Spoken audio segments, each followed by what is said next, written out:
George A. James here. Right here, I want to continue creation evolution presentation. I want to go over some of the characters who were, in a sense, the founding fathers of the evolutionary movement.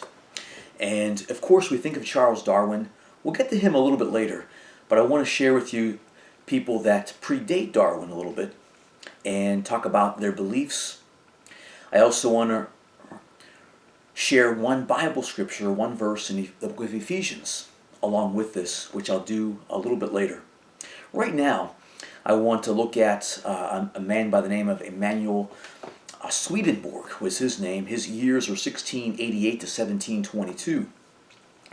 And some of you may or may not know this, but he wrote that book, and I remember this from history class, but Principia is the title, and here he theorized that there was a rapidly rotating nebula that formed itself into our solar system of sun and planets. Now, here's what's interesting about this. He claimed he got this idea during a seance. He was communicating with spirits. Take note of that. It's quite interesting, actually. So someone who didn't believe in God, but yet he did tap into a spiritual world. So quite interesting. Another name here, number 2, that I have here is a French name here, Comte de Buffon. Buffon is the last name there, 1707 to 1788. My pronunciation may not be 100% accurate there, but Comte de Buffon, so 1707, 1788, a philosopher, like the previous gentleman, Swedenborg, a philosopher as well. So not necessarily scientists here, but philosophers, and he theorized that species originated from one another and that a chunk was torn out of the sun, which became our planet. So what exactly does that mean? How did he come up with that? I have no idea really. But that was his theory. So even before Darwin, this is now the 1700s, people had peculiar, strange ideas on what they believed, what they wanted to believe for various reasons. One name here, number 3, you may be a little more familiar with. He oftentimes is mentioned in biology classes in high school and college. Jean-Baptiste Lamarck. So 1744, 1829. Now, he in essence laid the foundation for modern evolutionary thinking. You may recall here his idea of inheritance of acquired characteristics. One of his concepts was the idea of the giraffe stretching its neck to reach the leaves so it was able to survive. But of course, and if its neck was too short to begin with, how does it survive to be able to even reach and to stretch its neck out over the course of time? So we got to consider that too as we think about his theory, his idea there. Additionally, he had the idea of birds that were in water developing webbed feet. So those were a couple of his ideas that he had. And he had a book in 1809, Philosophie Zoologique. And when he declared that just the concepts that I described there are in that book, detailed in that book that he came out in 1809. So he also had a contribution of uniformitarianism. Very briefly here, I conjecture that all ages of the earth, they're the same. So in other words, there could not be a worldwide catastrophe. There's peace, tranquility in the stages of the earth. So this was his line of thinking. So in other words, he would not believe in something like the flood during Noah's time, for instance. So that was Jean-Baptiste Lamarck. Interesting character there. And then number 4, we have Robert Chambers. Now his years are 1802 to 1883. We come close to Darwin's time at this point. And Robert Chambers was a spiritualist. Now when I say spiritualist, what I mean is this. He, like Swedenborg, was someone that communicated. He said that he spoke to spirits. So didn't necessarily believe in God, but yet he spoke to a spiritual realm. So he said, at least. Now, he wrote what is believed to be the first popular book of evolution. This book came out in 1844, 15 years before The Origin of the Species, Darwin's famous book in 1859. And his title of his book was Vestiges of Creation, 1844. So notice the first four names I mentioned here. Two of the four are involved with a spiritual realm. Although they're evolutionists in their thinking, in their paradigm, they still have some semblance of a spiritual realm around them, which they say they communicated with. Interesting. Charles Lyell, another name I have here. So his year is 1797 to 1875, also a friend of Charles Darwin. Principles of Geology was part of his work between 1830 and 1833. And this became the basis of the modern theory of sedimentary strata. Now, 20th century discoveries in radio dating, radiocarbon dating, missing strata, overthrusts, that basically is strata just appearing as you wouldn't expect it. So in other words,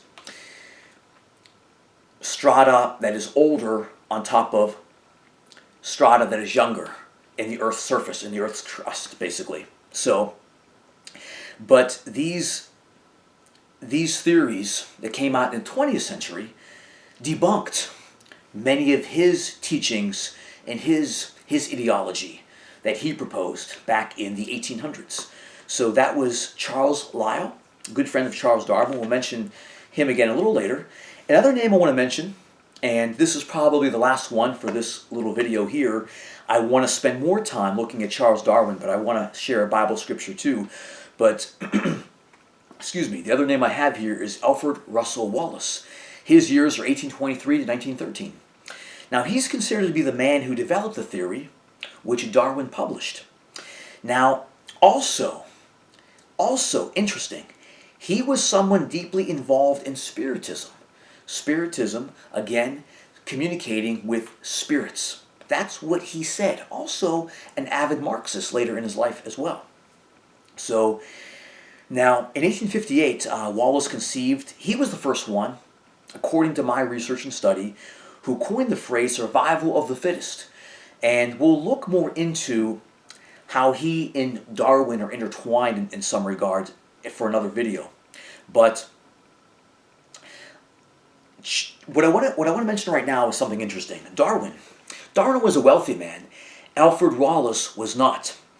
And Wallace had his theory pretty much established.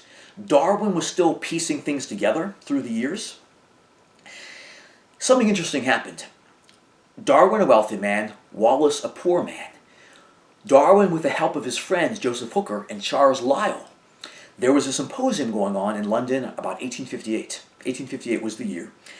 And Lyell and Hooker manipulated things is a better word actually.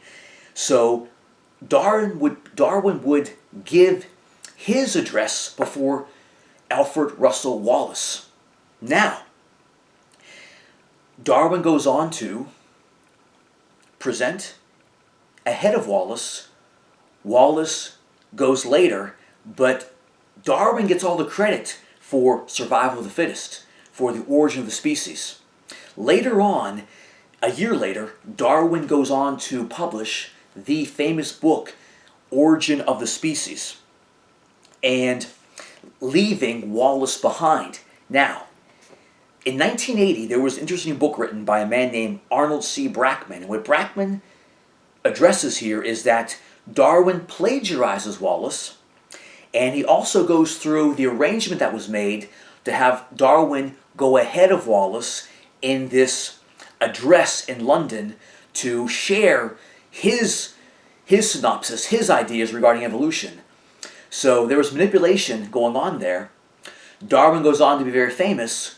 Alfred Russel Wallace does get some fame, some notoriety, but not to the extent that Darwin had. And it's important to note again, Darwin was not as established as Alfred Russel Wallace. Despite his Beagle voyage, Alfred Russel Wallace was more prepared and more ready. And again, the 1980 book by Brackman goes through how this occurred in a delicate arrangement that Darwin, he says, plagiarized Wallace, coordinates the ideas Wallace put together, and goes on to present that as his own. And yes, it's true that Darwin had some of these ideas already, but it should be recognized that Wallace was more established and more prepared. But Hooker and Lyell, his buddies, his wealthy friends, and Darwin, a wealthy man himself, were able to override this. So it's an example of the wealthy putting one over on someone not so wealthy and leaving them behind, in a sense, in this example. But the book, check it out if you're able to. I'm not sure if it's still in print at this point, but Brackman is the author. It's called A Delicate Arrangement. I want to continue here just a little further. And, 1875, I just want to mention this too. I mentioned this already, but it bears repeating. 1875, Wallace does come out for Spiritism and Marxism as well. And we'll learn a little bit more on the evolutionary model and what were its fruits. I want to get into that a little bit later on, but I want to, in closing here for this little video, I want to read to you Ephesians 6:12. So let's pay attention to this for a moment. This is Ephesians 6:12. I'm reading this verse because 3 of the 6 names I mentioned here were people that communicated with spirits. And what does the Bible say about that? For our struggle, and this is New American Standard Bible, for our struggle is not against flesh and blood, but against the rulers, against the powers, against the world forces of the darkness, against the spiritual forces of wickedness in the heavenly places. So there's a spiritual realm around us. Not all of it is good. Not all of it is good. And the minds of these men were influenced by this demonic spiritual realm that is around us. For some of you, this might sound a little far-fetched. That's okay by me.